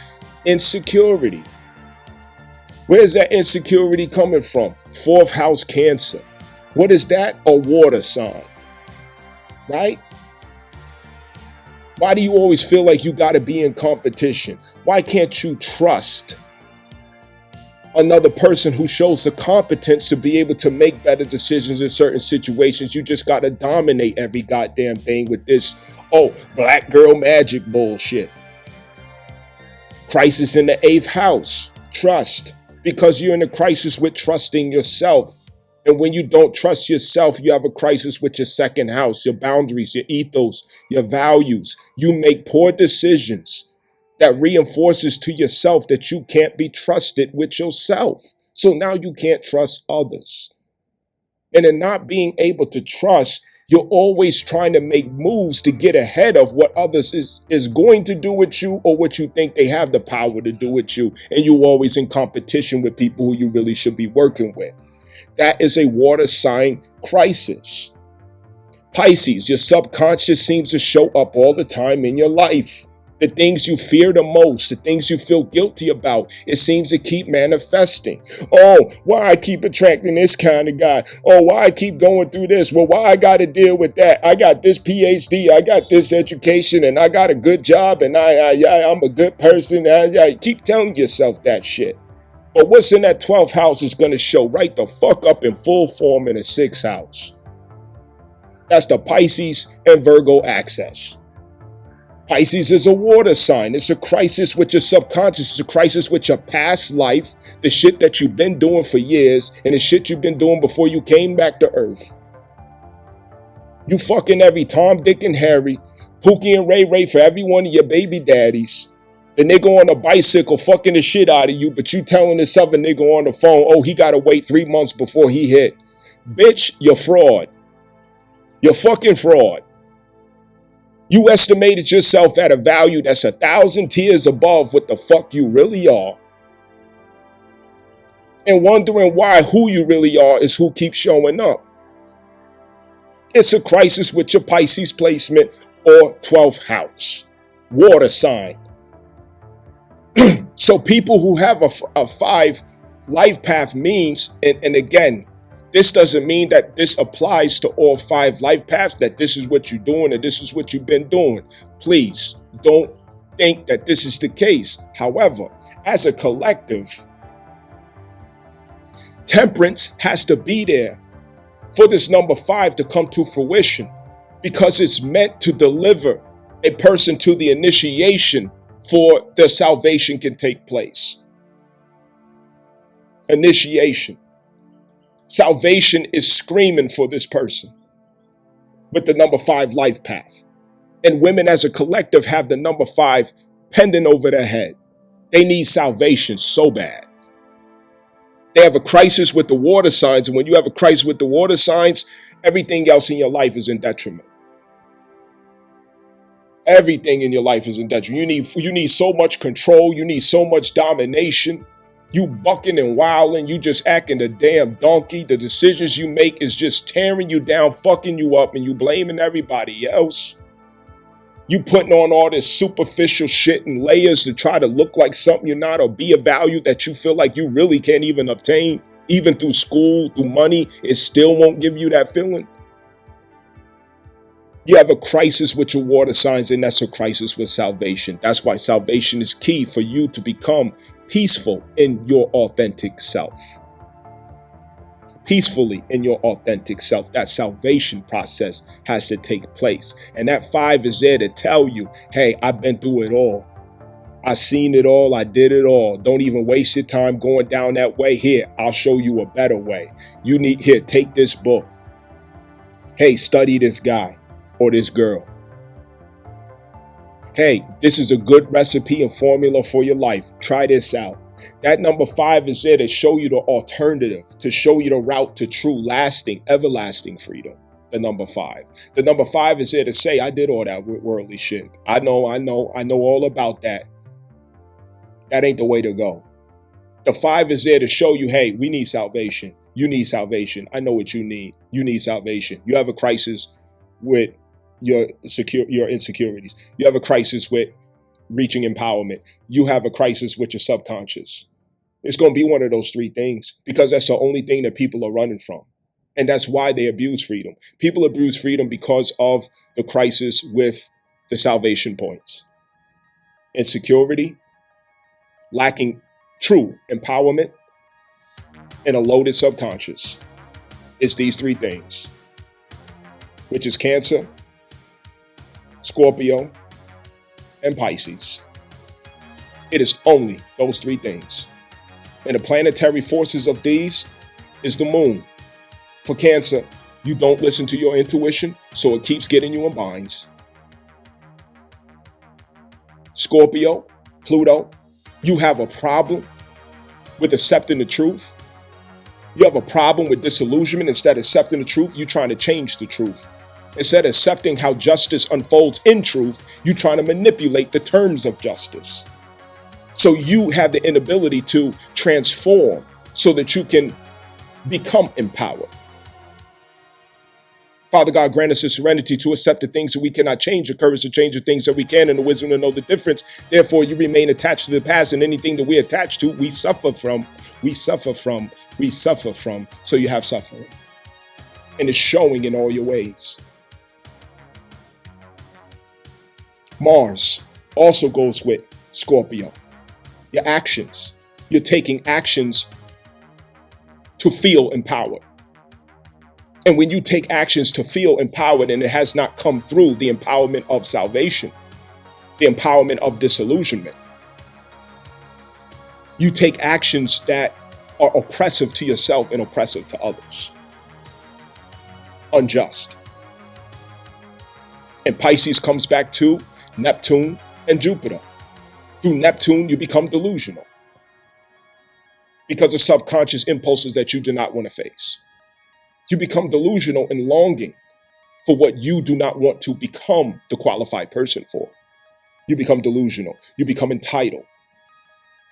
Oh, girl, you deserve. Girl, you deserve. And you start listening to all that bullshit. You don't deserve a motherfucking thing except for what you sacrifice for. That's what you deserve. What you sacrifice for. Jupiter, expansive optimism. You are full of optimism and positivity. Oh, positive vibes only. But to your own detriment because you are overlooking details. Jupiter rules Sagittarius, which is to lack details through expansion. And the polar opposite of Sagittarius is Gemini, which is to emphasize the details that reveals the wisdom. And this is why women today are not wise. They don't have wisdom today. Females today are very foolish and childish, immature. They do not have wisdom. They just have argument. They have justification. They have mouthiness. They have chatter.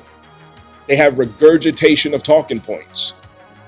They are void of wisdom for these reasons. Unconditional love cannot be achieved because Neptune and Jupiter arrives at unconditional love through Pisces, 12th house. I suffered it, so I don't want anyone else to suffer it. Therefore, I show up to be the savior through God. All things are possible. Understand that. Know where we're at. Because the number 5 deals with arriving at the illumination of Taurus and coming out of the detriment of Taurus themes, we have to look at the polarity of Taurus, which is Scorpio. When you have imbalance in a particular energy or sign, you begin to manifest its opposite energy. You incorporate the imbalances of the opposite energy.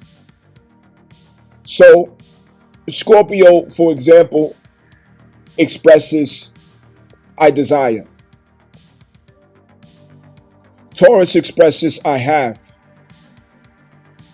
Now listen to this. To say I have means you are present. You have to be present to say I have. To say I desire means you shot yourself into the future with what you're trying to manifest inward. You're in the future, you're not present. You want to call to the present, but you're not present. Taurus is present with what it has. And being present with what it has, it's able to take count of the value in what it has. Desire is impossible to satisfy. Prophet Muhammad said, the only thing that will satisfy the desire of Adam is the dirt of the grave. The dirt of the grave. So with Scorpio, it's an open checkbook. You can't be present with what the fuck you have. You're looking in the past to recover what you feel like you lost or what didn't go your way. And you're looking in the future for how you could further the experience that you have or expand or further what you already have. Always dissatisfied, looking for more. More, gimme, gimme, gimme. Insatiable appetite. Now, when you're in a crisis with the Taurus energy, remember the ruler for Taurus is Venus, your astral body. So the astral body is in crisis with the material realm, Taurus, the physical world, material things, with its own 5 senses, what it can experience through the 5 senses, what it can obtain for the satisfaction of the 5 senses. I have to have. I want to experience this, I want to experience that. I want to go here, I want to go there. I want to do this, I want to do that. Again, this is the modern female. And she's at the number 5 crisis. And the number 5 crisis, you want to do everything there's not enough days in the year for what you want to do, experience, taste, feel, see, and be. You want it all. You can't live enough lifetimes. You want it all. Never satisfied, never content, never present. Go, go, go, go, go, go, go, go, go. Nothing is ever enough. Now, what arrives the initiation of the astral body into grounding is a knowledge base that accompanies a discipline, formula, and lifestyle.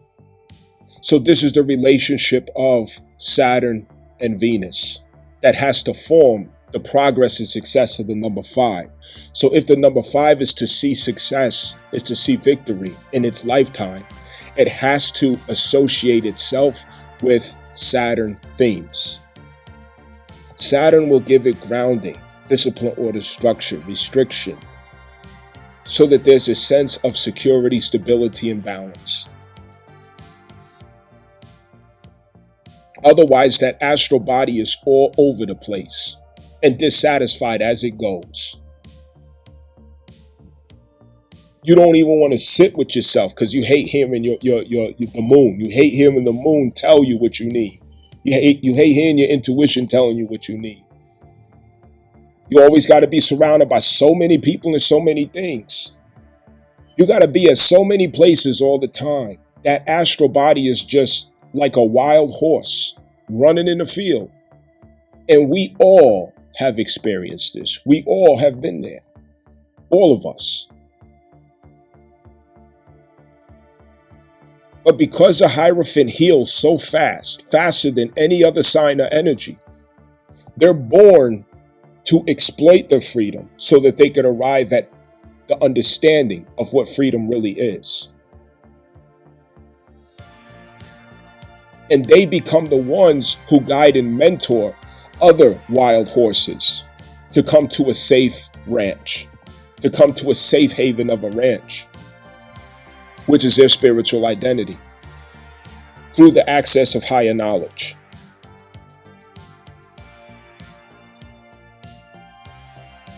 Through the access of higher knowledge. It's time to bring knowledge and illumination to the Venus, to the astral body, when we talk about the 5.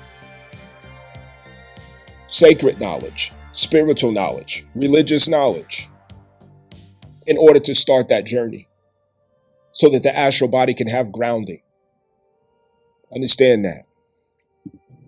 Number 5, the attractive number 5, the magnetic number 5, crisis with freedom, in order to understand one's power and authority, initiating into the rites and passage of exemplification of knowledge.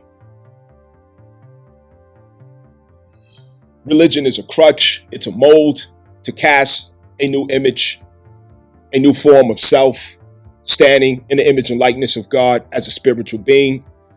Once you have ascended to the frequencies of understanding spirituality through salvation, which can only be done through salvation, which can only be done through the waters, which can only be done through 4th house, 8th house, and 12th house, which can only be done through Cancer, Scorpio, and Pisces, you will not get to exemplification of spirituality without the waters. The number 5 brings you to the water so you can start the initiation and process of salvation.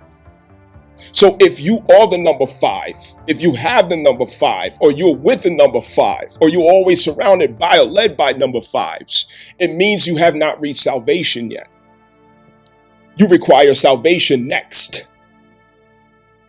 And salvation is the water triangle, the water trine, Pisces, 12th house, subconscious material, past life energies, past life covenants, curses, hexes, spells, adversaries of past.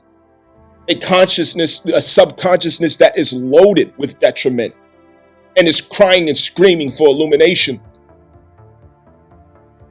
The 4th house, insecurity, fear, instability, because you can't trust yourself. because you're not true to yourself. You're not real with yourself. You're not practicing what you preach. You're not being what you say others need to be. You can't trust your inner child can't trust you to make decisions for its best interest. You choose a good feeling over a good being. You choose gratification over well-being. Because of your immaturity, therefore, you are always in crisis with security, with yourself, insecurity manifesting through cancer. Understand that. Crisis between you and the inner child. You are not healing that inner child, meeting that inner child, listening to that inner child. Your intuition keeps telling you to turn left and you go right. Your intuition keeps telling you to go right and you turn left. The intuition keeps telling you stay away from that person. You do it anyway. You don't listen to your intuition. Now you want to get in front of everybody else. Oh, I'm a victim. I'm a victim. I'm a victim. I'm a victim. But your intuition told you, so you don't have to be a victim. And now your intuition finally says, you know what, I'm just stop talking. That's your inner child's voice. That's a voice of God that lends it to the innocence of the inner child so that it can remain pure and holy as it speaks to you. God damn.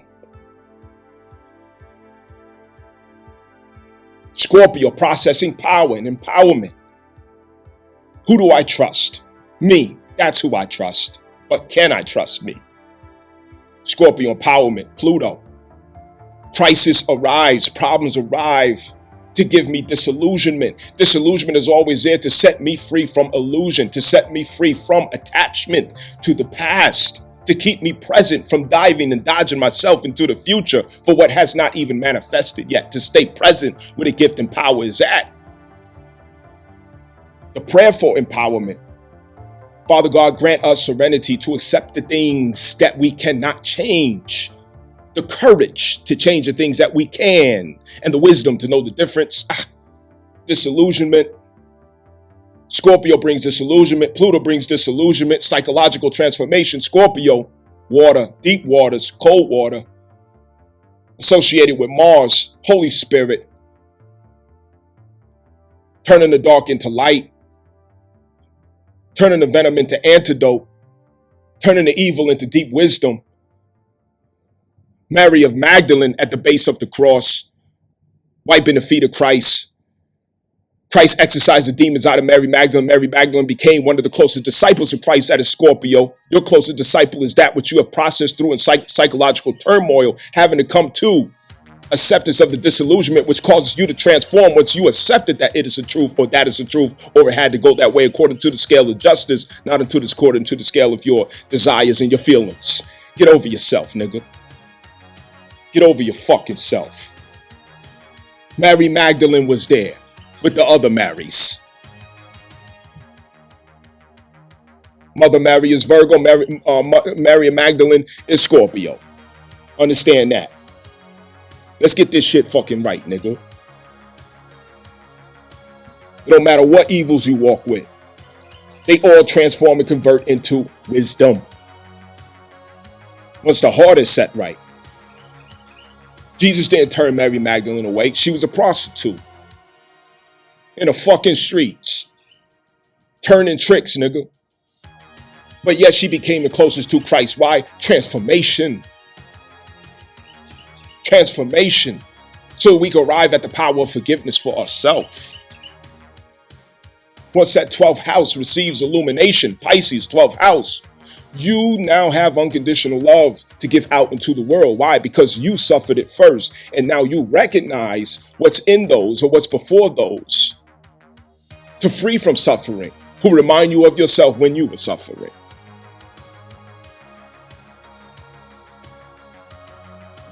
The things we do when we are insecure, 4th house Cancer. The things we do when we are insecure, 4th house Cancer. The things we do when we are insecure, we regret. We regret, and it never gives us security. It only furthers our insecurity.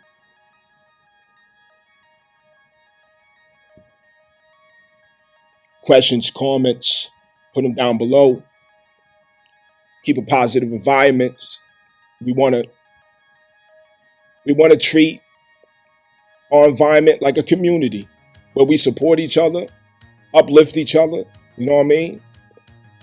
Be resourceful to each other, be respectful of each other, and We never want to address anyone personally for any reason. I've been seeing more people coming in lately, and I'm thankful for that. I greet every person who recently subscribed. Thank you for subscribing. I thank every person for commenting and sharing what they know or what they learn or what they see, what they feel, all of that. But let's make sure that we treat it like our own community, where we're always safe from each other's tongue and safe from each other's hand. Hopefully in the future we can become who we're looking for. Be a resourceful network for each other. I'm not getting into all the monetary things necessarily. It's plenty of that out there already. But what I mean is, sometimes people need a safe means of pouring out, conversing, whatever, exchanging ideas, different things like that. It's gonna manifest, and it most likely will manifest from all of you out there, what it means or how it should look. If you need to get caught up on your natal birth chart reading so that you can have the foundational understanding to really keep up with this channel, you can inbox me on Instagram at Love Truth Prism Instagram. Inbox me there, or you could comment down below and I'll get back with you. I'm pretty good at responding to people down there. I say that because no matter where you coming from or who you've been studying with, I would prefer to give you a personal natal birth chart reading so that you can have a natural foundational understanding of yourself as it relates to astrology, so that whenever you listen to this content, it makes better sense to you and you can relate to it. Because the point is not to entertain. The point is not for me to get up here yapping my fucking mouth. I've never been monetized on here, and that's not the reason why I show up. It would be great to compensate for the time, but really this is one way of my salvation. You know what I'm saying? Is showing up here. However, if you schedule a reading with me, to get a reading from me, I would expect, compensation for that time only by donation the first time or whatever, you could afford. I don't care what the price is, whatever you could afford. From there, we'll be reasonable so that there's no burden on anyone. But my point and intention is that you have a proper understanding. And I'm not saying that you're coming from a place where you don't have the right understanding, but I like to know for myself that I made it clear to you all the details in your natal birth chart so that you really do understand yourself. Also, don't leave your kids out. Same thing with your children. You might have a son, daughter, or whatever else, mother, father, husband, wife, that you struggle to understand. I can help you to understand that person, not because I'm special, or because I got a tinfoil hat on my head, but because I know how to read the charts. I understand what I'm doing. And because of that, it works for me. And it works in unison with my intuition. It works in unison with the formula that I have going on in my day that allows me to show up as being this person, for the people. So anyway, with that being said, thank you for listening. Please share the content, hit the share button before you even start listening. Share. Definitely with people who you think need to hear it, and all that. Thank you for being here, y'all.